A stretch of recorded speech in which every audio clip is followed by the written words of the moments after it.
देखिए, रेप एक काफ़ी जघन्य अपराध है और काफ़ी हृदय विदारक घटना है। जिस व्यक्ति के साथ किसी भी व्यक्ति के साथ में जो ये घटना घटती है, मतलब उसकी स्थिति का अंदाज़ा लगाना भी काफ़ी मुश्किल है। फिर उसको किस किस परिस्थितियों से होके गुजरना पड़ता है। स्पेशली आज के टाइम में जो चाइल्ड सेक्सुअल एब्यूज़ के केसेस बढ़ते जा रहे हैं।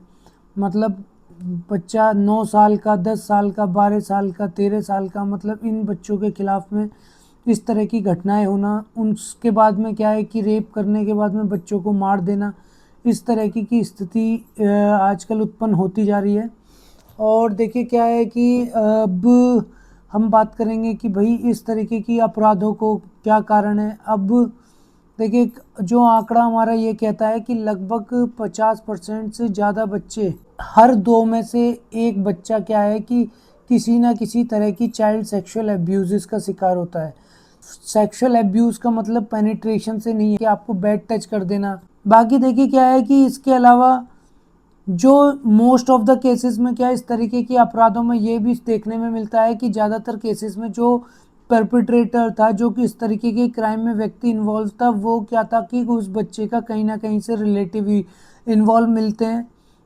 तो ये क्या है कि आप अपने बच्चों को थोड़ा सा बताइए कि किस तरीके से गुड टच बैड टच के बारे में आप बताइए कि भाई आपको क्या है कि अगर आपके कोई भी प्राइवेट पार्ट्स को टच करे, इन केस आपको नेचर्स कॉल करना है, उसके अलावा अगर कोई भी टच करता है तो वो क्या है कि बैड टच की कैटेगरी में आता है। और उसको अगर इस तरीके से कोई भी व्यक्ति आपके साथ करे तो उसको क्या है कि आप अपने पेरेंट्स को बताएं और घर में इस तरीके का माहौल रखें कि बच्चा आपके साथ में कोई भी चीज़ें शेयर करे, ताकि कोई भी किसी भी बच्चे के साथ में इस तरीके की घटनाएं होना से रोका जा सके। क्योंकि क्या है कि अगर हम किसी व्यक्ति को जो इस तरीके की मानसिकता वाला हो, उसको अगर हमने पहले फर्स्ट हैंड पे नहीं रोका, देन क्या होगा कि उसके क्या है कि और ज़्यादा उसकी हिम्मत बढ़ती है और वो इस तरीके के क्राइम।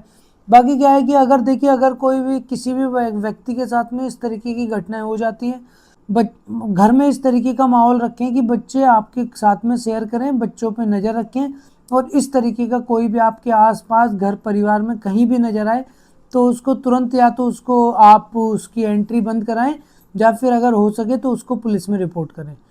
देखिए, इस तरीके की घटनाओं के खिलाफ सख्त कदम लेना पड़ेगा, क्योंकि जिस व्यक्ति की मानसिकता इतनी घिनौनी हो चुकी हो कि वो मतलब 10 साल, 9 साल, 8 साल, 5 साल, 6 साल, अभी आपने देखा होगा कि एक राजस्थान में क्या हुआ, राजस्थान के गंगानगर डिस्ट्रिक्ट में क्या हुआ, 13 साल की एक बच्ची के साथ में 30 से 32 लोगों का जो मतलब जो इस तरीके की क्या है उसके साथ में रेप की घटना में इन्वॉल्व थे। कि वो बच्ची कहीं पे किसी रिक्शा के थ्रू जा रही थी और वहाँ से उसको कुछ सुंघाकर कुछ देकर वहाँ से उसको किसी को भेज दिया गया। उसके बाद में एक होटल से दूसरे होटल, दूसरे से तीसरे होटल, इस तरीके से वो बच्ची लगातार बिकती। अभी आपने बंगाल में भी देखा होगा क्या हुआ कि एक 8-9 साल के बच्चे के साथ में क्या हुआ कि इस तरीके की घटनाएं हुई कि और वो उस बच्ची को क्या है कि उस बच्ची को मार दिया गया। फाइनली क्या है कि वहाँ पे भी काफ़ी ज़्यादा इसके उसमें राइट्स वगैरह चल रहे हैं। मगर हर पेरेंट्स को चाहिए कि अगर आपके घर में कोई भी इस तरीके की घटनाओं में इन्वॉल्व हो, उसको पुलिस को रिपोर्ट करें तुरंत। किसी भी व्यक्ति को अगर लगे कि इस तरीके की कि उसका इंटेंशन है तो उसको अपने घर आने से रोक दें तुरंत, तो आपके बच्चे के, ताकि वो पास ना आ पाए। अपने बच्चे को समझाएं कि अगर वो किसी भी तरीके से इस तरीके का कोई भी उनको टच करे, उनको देखे, उनसे कुछ गलत करने को कहे, तो उसको अपने घर ज़रूर आके बताएं। इस तरीके के बच्चों को गाइड करें, ताकि क्या है कि फर्स्ट हैंड पे बच्चों के साथ किसी भी गलत काम को होने से रोका जा सके। हीनियस एक्ट्स में क्या है कि हमारे यहाँ पे कैपिटल पनिशमेंट का भी प्रोविज़न है। उसके बावजूद में भी क्या इस तरह की घटनाओं का घटित होना अत्यंत ही दुखद है। लोगों का क्या रहता है कि मैं इसको मार दूंगा तो किसी को पता नहीं चलेगा, बट ऐसा बिल्कुल भी नहीं है। देखिए क्या है कि क्राइम करने वाला कहीं ना कहीं पे कुछ ना कुछ सुराग या बोले हम सबूत कहीं ना कहीं छोड़ ही जाते हैं। चाहे आप राजस्थान में देख लीजिए उस बच्ची के साथ में क्या हुआ। उस बच्ची के अभी भी क्या है कि वहाँ पे जो होटल्स थे उन पर बुलडोजर की कार्रवाई हो रही है। जो लोग हैं वो अरेस्ट किए गए। आपने बंगाल में देखा होगा एक व्यक्ति का एनकाउंटर हुआ और 3 से 4 लोग उसमें अरेस्ट किए गए। बेसिकली गैंग रेप का मामला है, दोनों केसेस में गैंग रेप के मामले। मतलब किस तरीके की मानसिकता है कि हम उसका अंदाजा भी नहीं लगा सकते। तो सबसे ज़रूरी यही है कि आप अपने बच्चों को, देखिए क्या है कि अगर कोई बड़ा इस व्यक्ति इस तरीके की मानसिकता वाला है तो मुझे नहीं लगता कि वो किसी के पेरेंट्स की भी सुनेगा। बट हाँ, पेरेंट्स को इतना चाहिए कि अगर वो कोई भी गलत काम करने की सोच रहा है और उन्हें भनक लग जाए, तो वो टाइम रहते उसको पुलिस को इन्फॉर्म करें, ताकि उसको सुधार गृह में डाल के या किसी भी तरीके से उसको सुधारा जा सके और किसी भी तरीके के क्राइम को होने से पहले रोका जा सके।